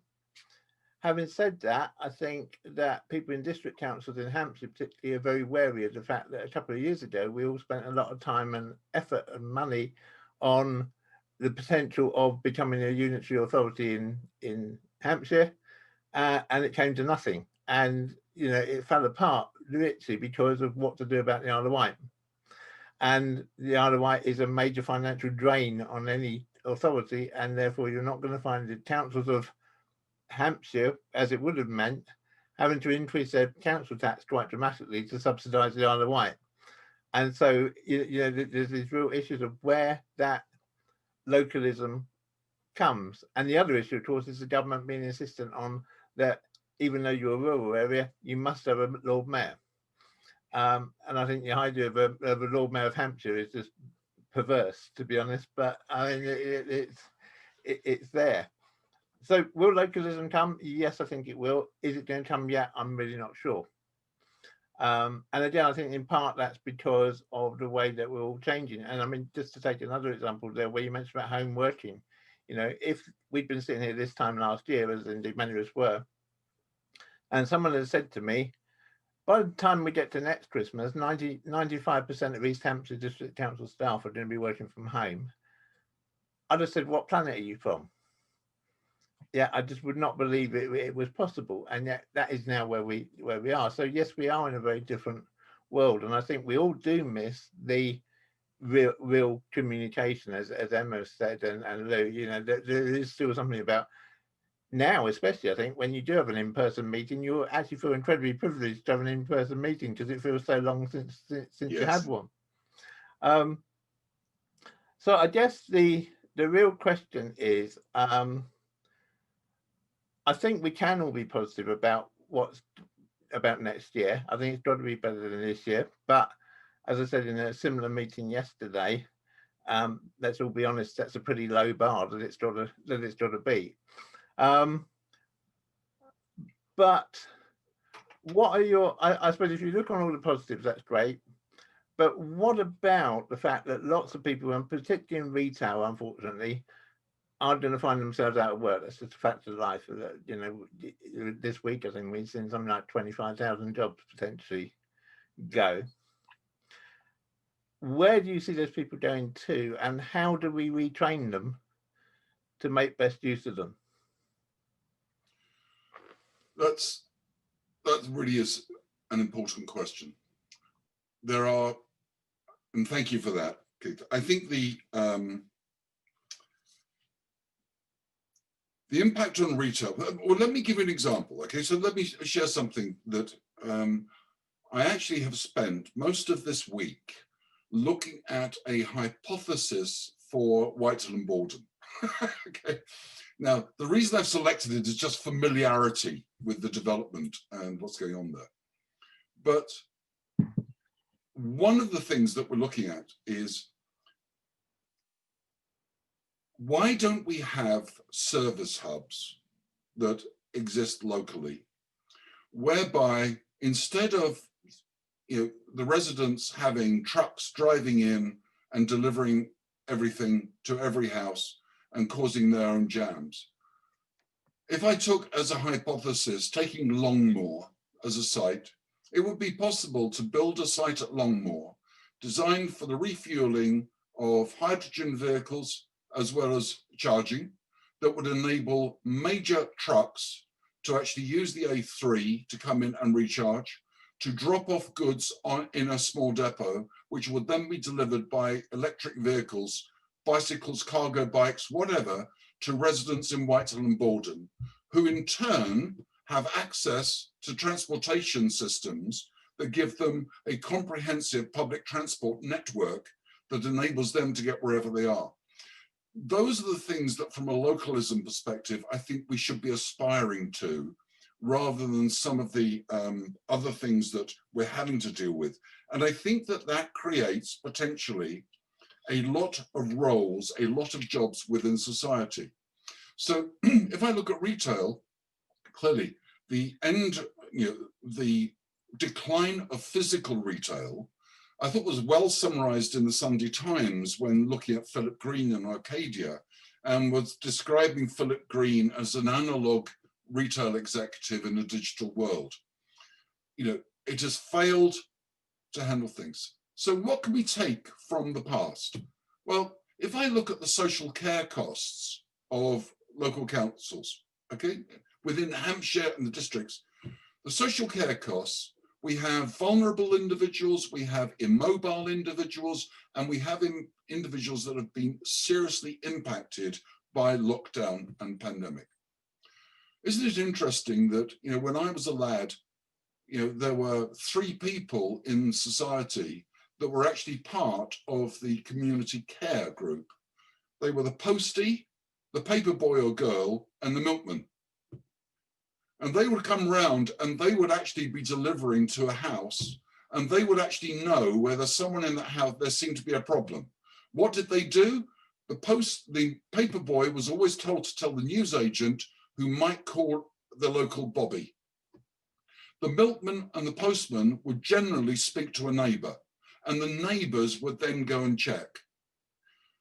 Instead of that, we're in a situation where we have, and with all due respect to anyone on the call that's into the use of wearables to monitor whether someone's fallen over or not, those are great. But in terms of economic rollout, they're not going to happen. And it's not because of the cost of installation, it's because no one is prepared to take the liability of insurance associated with those. So how can we actually go back to ways of existing as communities where you've got people undertaking hybrid roles? And I think that while we look at the possibilities of reskilling people to do new jobs, which is great and that's absolutely marvelous, we also need to be looking at roles that can be performed within communities that are serving an economic function as well as a social function. And I'm really disappointed that I'm not seeing more evidence of focus on that, because as you rightly say, we are going to have a lot of people who do not want to spend the rest of their lives sitting in bed playing Fortnite. They want to be doing things, they need to be doing things, and we can't afford for them not to be doing things. How can we find roles that have purpose, relevance, and benefit? And I think that is one of our key questions. Can I just add, sorry, can I just add something to that? I have to say, during this lockdown, I've lived in my house for nearly 17 years. And during the lockdown, we all shared our numbers and created a WhatsApp group in the neighborhood. and I know the neighbors and we wave and we say hi, but during this lockdown, it's really brought us together. And now we've got the WhatsApp group in the neighborhood and things go on and we chat, and we've never, ever done that before. So I think there are some goods and there is some, it's taking that next step, isn't it? It's building those communities, yes, which we didn't have before. No, exactly. Can I just build on that then? So a few years ago, when we had the bad winter, it sounds like a Vicar of Dibley, the great winter of whenever it was. Where I live on a slope, and cars couldn't get up and down the road. And as a result of that, all of us were walking. And what's fascinating is that as neighbours, we would all walk to the shops, walk anywhere. And when you got out, you actually spoke to your neighbours. Now, and we would keep a check on the elderly we knew in the street. Had anyone checked on them recently? People taking around electric fires, whatever. When the snow went, we had all got to this new level, and we were actually, in those heady days, you know, people were calling parties and everyone was socializing. When that snow went, we all got back to a life of sitting in our cars, driving down the road, waving to everyone, no communication. And I think the challenge for us is we have been shown what it could be. Are we going to embrace it?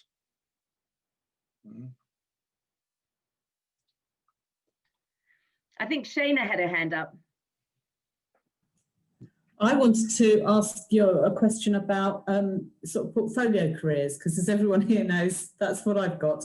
And it's usually been used in the term of, you know, you'll have one career and then another career and then another career. But I was well into my 50s before I realised there actually wasn't one thing I wanted to do when I grow up. It was lots of things. And so I have 4 businesses that I run.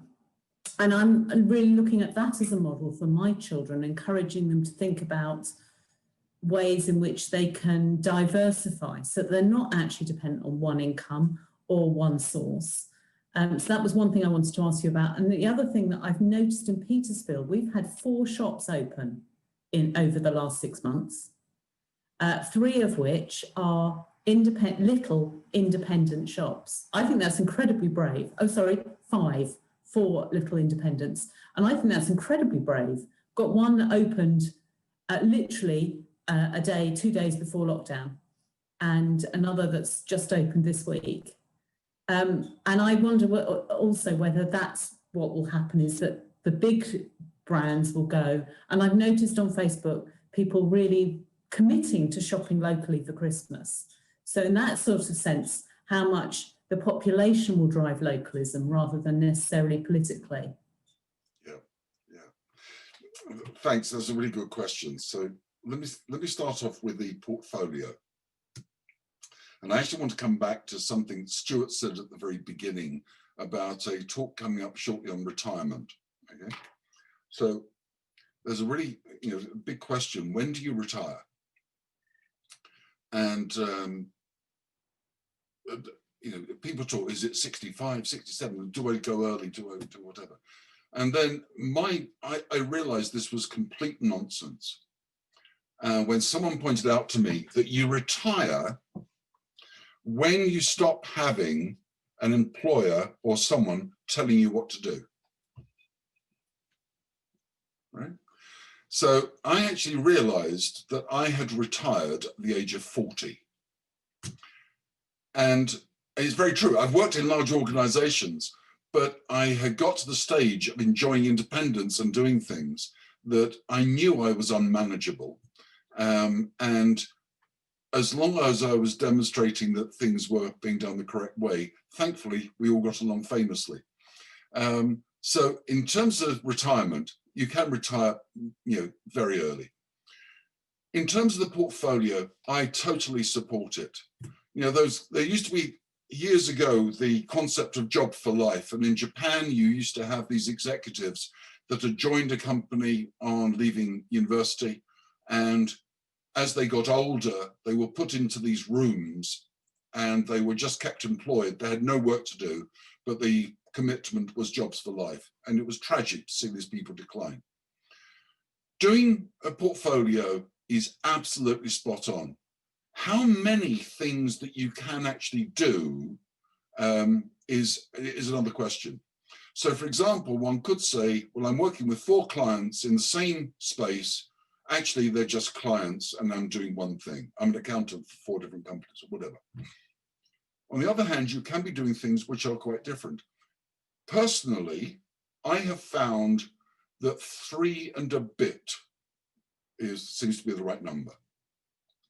So I would normally have 3 buckets that I try to focus on. So at the moment, I have 1 focus on transport, 1 focus on plastic eating enzymes, and 1 on the growth hub and supporting businesses within the area. And then the bit is I get called in to do bizarre things on occasion. The skill is learning to say no.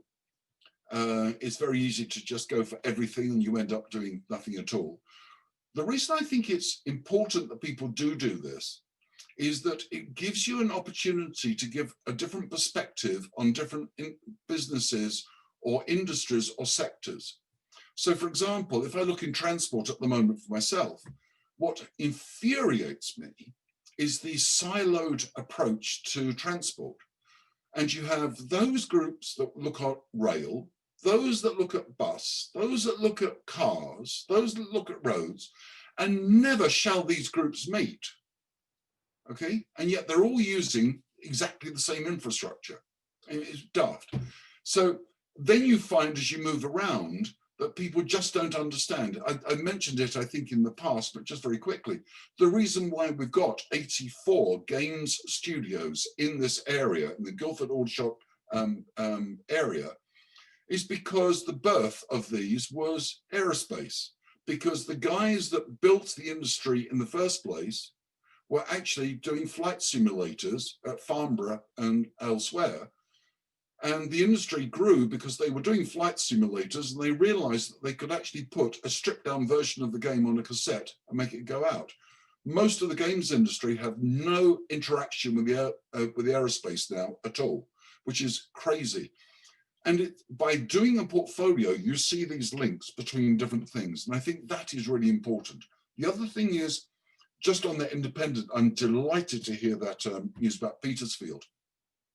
What I think is important is that we recognize what the role is that we're doing, okay? So, for example, if you use the term entrepreneur, it's very easy to get sold on the concept of entrepreneurialism and making vast sums of money like Stuart Butterfield, all right, okay? Actually, it's not. An entrepreneur has only one role in life, and that's to create customers. Nothing else, just create customers, okay?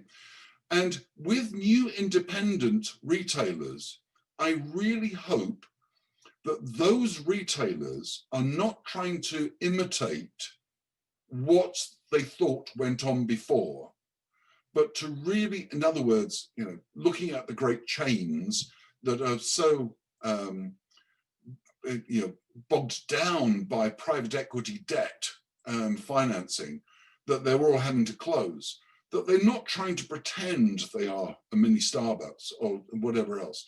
They are genuinely meeting the needs of the customers, and which can include ensuring that they're doing deliveries to those people as well. And as long as they're embracing, I think that we've got to nurture that. As I said earlier, localism in isolation doesn't work. So yes, I would encourage portfolio approach, absolutely the way to go. I've seen Liz nodding her head, shaking her head, and focused in on what was being said as a retailer, Liz. And I might call on Dane as a proto retailer.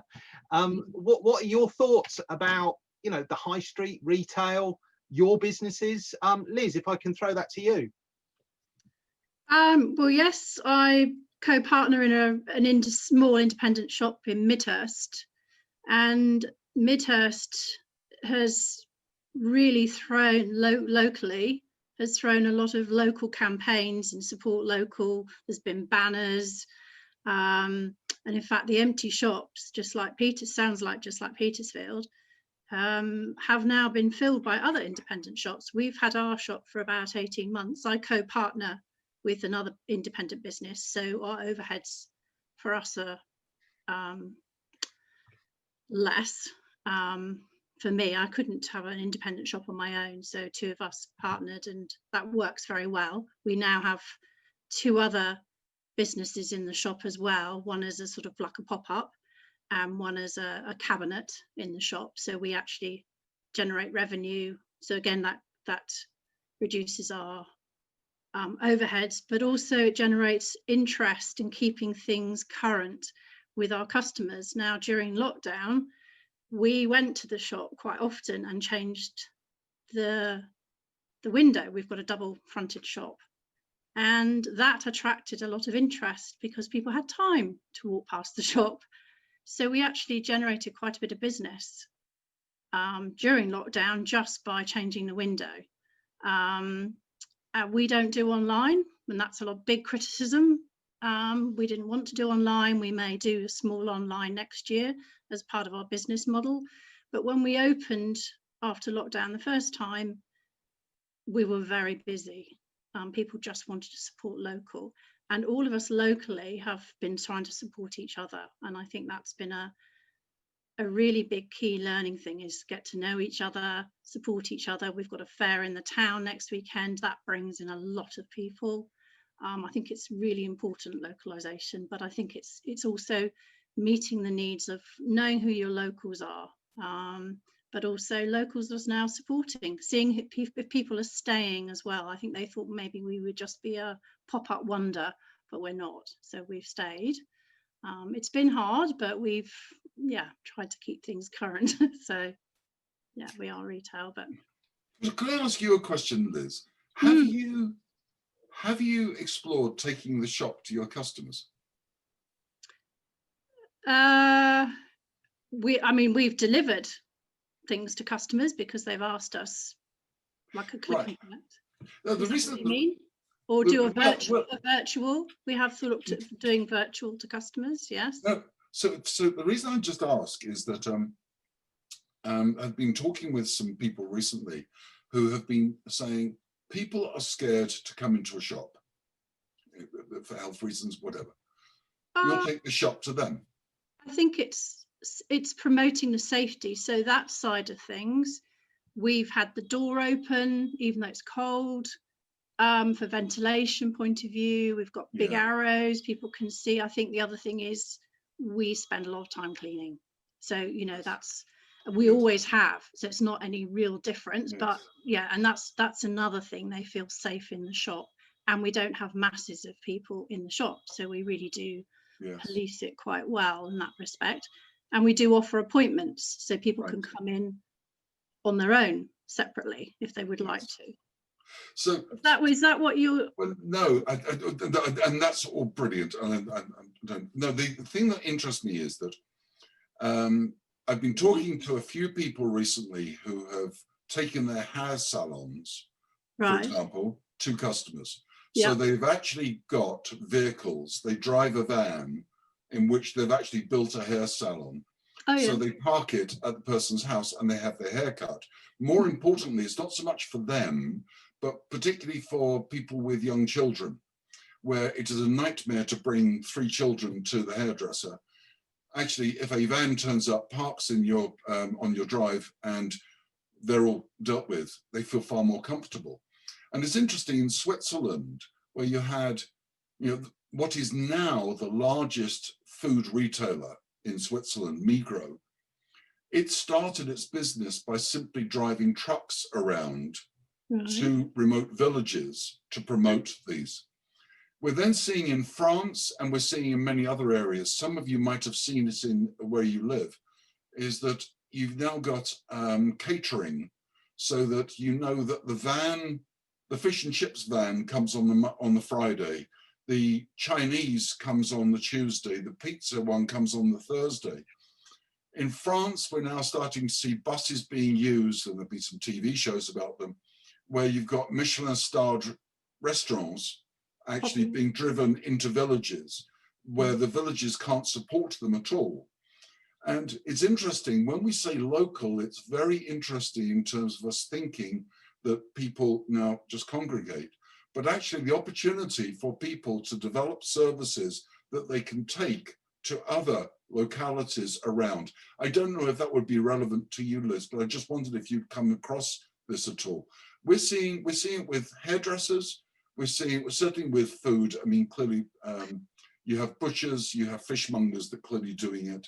There are others that are trying to do it. And of course, by going out, we've had it with ice cream vans, for goodness sake, forever, but they actually get to know the requirements of people. Sorry, Stuart is putting his hand up there. I'd like to just throw that over to Dane, because there's a man there who is going to be... I knew, just have a little smile to myself.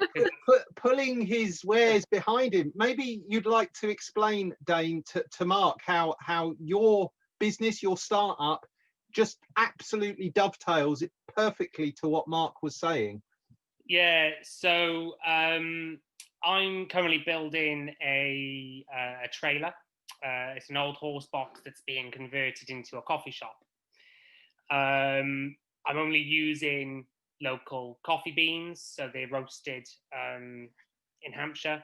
The cakes are made by a local baker in Whitehill. And the milk is from a company called Medina, who only use milk from Hampshire farms. So everything I do is local, and very much has a theme of environment and community throughout it. And part of the thing that I'm doing is the trailer, and I'm toying now whether I just want to stick with trailers as a model moving forward, because I think the cost base of running a trailer is much cheaper than a retail space. But exactly to your point, I can go to the business.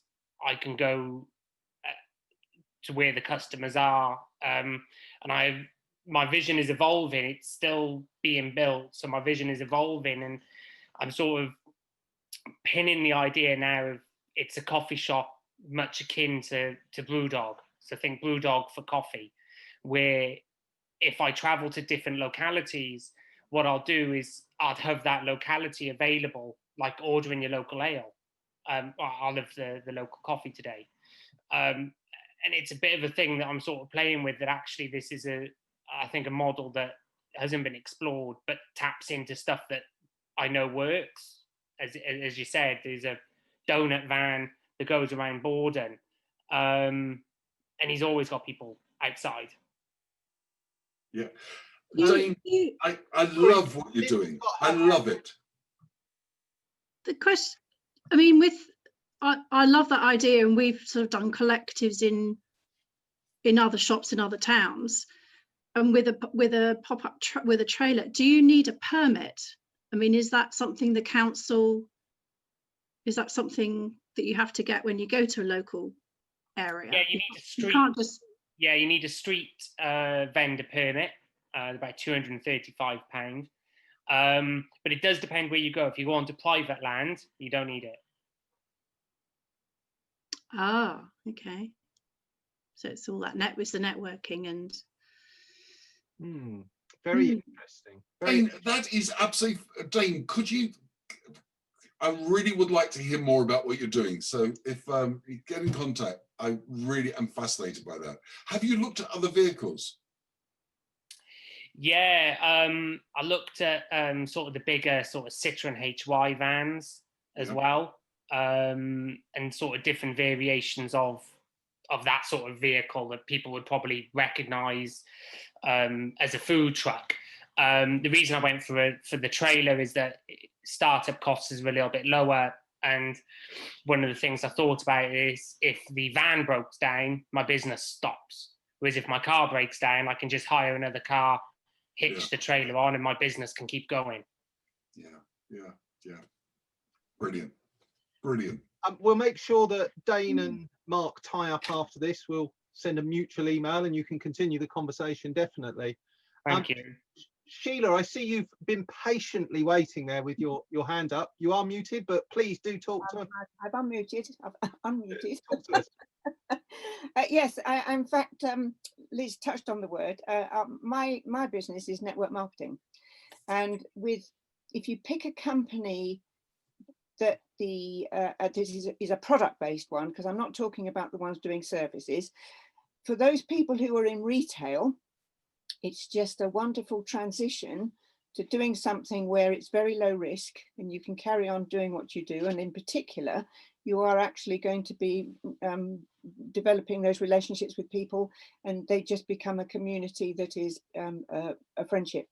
And the very nature of network marketing is you just encourage everybody to do exactly the same, and thus it grows. So network marketing as an industry is valued by all countries because it puts a lot into the economy. Why do people find it difficult? I think it's because firstly, it's very, very different. You're working differently. And even from the retailing aspect, you're developing relationships rather than selling something. That I think is one of the key things that people find a bit tricky to take on board. But for me personally, absolutely love it because it just so fits into my very busy life. And I've always gone with grow your business local, but think global, because I'm with Forever Living, which is totally, the world is my oyster. And where the advantage with having to do so much online, I've got a team in New Zealand and I've got a team in Norway, and they are treated exactly the same as the team in the UK because we're all online. But obviously, I can't wait to actually really get back and meet with people. Yeah, absolutely. Could I just ask, Sheila? Yes. You haven't been cooking the books, have you? No, that is not my nature. That is not. No, sorry. I'm just looking over your shoulder and I'm just seeing your books on the oven. No. That's I'm in my kitchen. I don't bother with a backdrop. And Stuart knows On the third meeting this month, I've got a Christmas tune I'm playing on my saucepan lids for him. Brilliant, brilliant. It just, sorry, it was just looking at your cooker and the books on top of it. It was, no, that's brilliant. Just tell me, are you seeing, apart from the fact that online is helping you, are you seeing any particular trends at the moment? Are you seeing more people getting into the network marketing? Yes. Yes, I am. Not for me personally, and I'll be quite honest. The reason being, I'm of a certain age. Well, I'll tell you, I'm 70, and I've really struggled with the technology. I've really struggled. Stuart is just a dream. I rely on Stuart immensely to help me out, and I'm a people person. So I really, I didn't become mulish, but I very often didn't do what I should do because it's like, oh, I can't pick them. Oh God, I'll leave it till tomorrow. So which is quite the wrong attitude. But Forever as a company in the UK has absolutely exploded. And as I said, it's something as the criteria, you have to be over 18, honest, ethical, and really care about people. And providing you can do all those 4 things and you fall in love with at least some of the products, the world is your oyster, because you're just building up those relationships with people, encouraging them to get involved. Fantastic. And it's that lovely community feel too, because I love being part of something, like I love being part of BizHUB. It's just absolutely wonderful. Yeah, yeah. That's brilliant. Brilliant. We love having you here, Sheila, and your contributions. Thank you. And you know I'll keep gnawing at you. You ask away. That's what we're there for. That's what we're there for. Sarah, a quick question from Sarah, and then perhaps a final word from Mark, and we will look to round out the session. So Sarah, do fire away. Oh, you're on mute. We can't hear you, sir.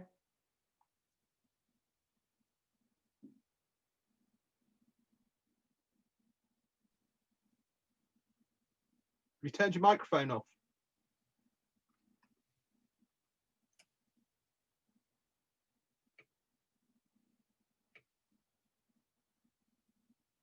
Oh dear, technical issues. There's no sound. Oh dear. Do a question in the chat. Yeah, do a question in the chat. Do a question in the chat. Whilst we're waiting for Sarah to formulate a question, anybody got else? Any final words or comments? Fiona, John, was that a raise? I was just wondering. It's you mentioned earlier on about the thing about a skills portfolio. Would the idea be to write this and to promote it on your website and social media to try and pick up ideas of doing things that you wouldn't normally think about? Sorry, say that again. I was just thinking about, you mentioned earlier on about the skills portfolio. Yep. I'm very aware that we've got a lot of skills that don't form part of our profitable business, shall I say. So would it be worth writing a skills portfolio and promoting that portfolio online? To tell you the truth, the risk is that of what I know of you two, I know that your portfolio is indeed broad and deep. And I think the risk is that you could get into what would appear just a list of claims, even though they are genuine. And I think that it actually helps to be looking at those sectors and just seeing if people engage on those topics, and then you can bring them in more than anything else. I would actually take it that way. I mean, I have the, isn't it interesting? You know, when we have the conversations with prospective clients or with others, how we can be talking about one thing and then we'll go off into another. And actually that discussion continues because the depth of the range of skills becomes apparent. And just this morning, I think we've been able to have a wonderful range. I had marvelous conversation not so long ago with an individual who is the leading maize creator in the UK. In fact, he's globally recognized as one of the top maize makers, okay? And we're having this fascinating conversation because in his youth, he worked with my father. And our conversation suddenly disappeared into the St. Petersburg railway system and how you actually get connections on a transport network using the same process that's used in maize design. It was absolutely fascinating. And we went off into this whole transport area. And I think that if one engages, if one is able to engage with people, the conversation, the scope, the depth of the conversation will soon demonstrate commonalities and capabilities that either party's skills are brought to the party, rather than going around. If I went round with a banner saying I can talk about these things, I think people would realize never want to speak to him at all.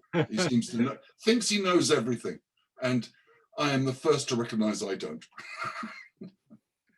As somebody who's had quite a varied career, I concur. Nobody likes a show off, says the man in the outrageous suit. I think the serendipitous thing that you talked about, Mark, is very interesting. The number of times pathways have opened up, opportunities have opened up because you do have a chat with someone and you suddenly drop in a bit of knowledge you've got and they go, you know about that? And or that's really interesting, tell me more. And they lean in.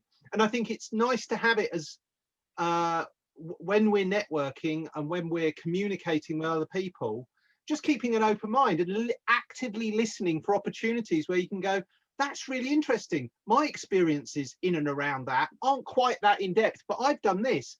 And showing people that there's common ground that you can communicate on. All of the recent connections that I've made have been through a almost serendipitous kind of ending up having a chat about something that we're both nerdily interested in, but is extremely obscure. And that comes full circle back to the community thing. And I think the local shopkeepers are missing an absolute trick. The local retailers, the local businesses, people are going to get fed up with the corporate homogeneous corporate approach to, you go into a Starbucks in Guildford, you go into a Starbucks in Aberdeen, the same menu, the same look, the same feel. There might be a few little regional flavors, but effectively you're getting the same product. That's great for consistency. But when it comes to local personality, I can remember growing up, there was a comic shop that I used to go in. And if you said something about a character or a superhero that the guy who ran it didn't agree with, he'd throw a book at your head. He'd throw a comic at you. And he would ban people for a shop. And he'd have a list on the outside of the shop of the date you could come back in the shop. And nobody didn't go there, not only because it was the only comic shop, but because you loved him. Despite his absolute insanity, it's what made that shop that shop. And I think record shops have embraced this. You've seen everyone's announced the death of vinyl. It's been lingering. It's stronger than ever now. It's stronger than ever. And I think there's an opportunity for smaller business owners to stamp their personalities on their business and not be afraid to say, this is my business. If you don't like this business, there are other businesses like this that you can get this service from, but this is my business. And if you come into my business or associate with my business, this is what you're going to get. And as long as it's professional, I think there's room for more characters with a local based economy. There, I've said my piece. Wow, right, we're running out of time. I think it's time to wrap it up. Mark, have you got anything else that you want to add before we close this this session? It's been really insightful what you've had to say so far. No, honestly, it's been so lovely to see online many familiar and new faces. Good. Thank you very much for the interactive discussion. I've learned new things on the call as well, which has been great. And, you know, just in terms of that serendipity, I have to say, you know, what Stuart was just saying, it's interesting. I'm sure many of us have gone and bought something for ourselves during this last year as a kind of cheering up or a hobby or whatever. And sure enough, I went out and bought a new turntable. So, and look forward to enjoying that. It really has been a pleasure. If I don't see you, speak to you, or communicate before then, everyone have a great holiday period, and we're going to get through it. Great. All the best. Mark, thank you so much. Really good. Thank you. Really lovely very much, to see you. ladies and gentlemen. Thank you. Professor Mark Selby. Thank you for coming today, Mark, and thanks to all our BizHUB members for sticking around for the chat, the chinwag, and the various comments. It's been illuminating as always. Dane, we will make sure that Mark and you hook up after this for a conversation, and we'll get that invite, which has been in the chat, we'll get that invite sent around and made sure that if you missed it, you've got it, so you can join that lunch club thing. Thank you again, Mark, and thanks very much to everyone. If you are a guest, I think Jax and Donna are still here. Yes, I can see them. Please hang around, and Lou and I would like to find out more about your business. Thank you very much, Mark. Thank you, everybody. I return you to your day. Have a good weekend. Very close, so close to Christmas now. Don't stop now. Keep going. You've got this far. All the very best. All right, we'll see you all next week. Next week. Bye. Thanks for coming. Bye, folks. Bye.